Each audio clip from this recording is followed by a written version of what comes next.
আমার না বড্ড বেশি মন খারাপ হয়।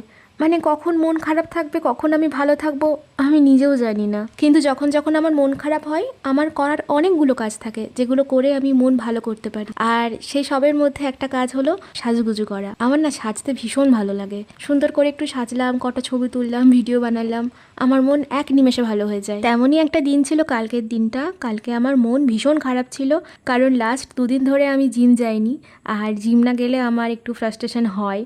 আমি জানি না এটা কেন হয়। জিম করলে আমার মন ভালো থাকে। আর রেডি হওয়ার আরেকটা কারণ হচ্ছে, কাল আমার একটা কাজও ছিল। বেরোনোর আগে দেখলাম বৃষ্টি হচ্ছে, তাই ভাবলাম যে ভিজে আর কাজ নেই, একটু ওয়েট করে যাই। আর আমি বেরোনোর সময় ঘন্টু ঘুমোচ্ছিল।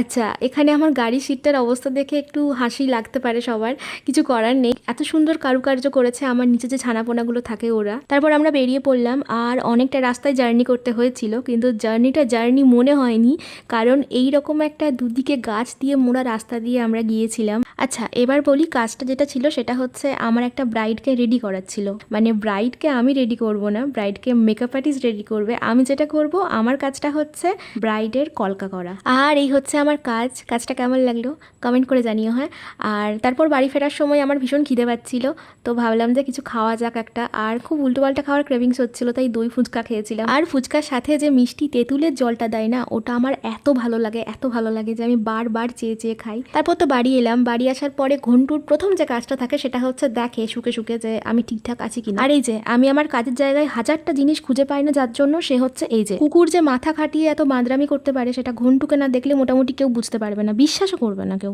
দিনটা আমার এভাবেই কেটেছিল। আর একটু আগে বললাম না মন খারাপ ছিল, দিন শেষে আমি তো ভুলেই গেছিলাম যে মনটা খারাপ ছিল আমার।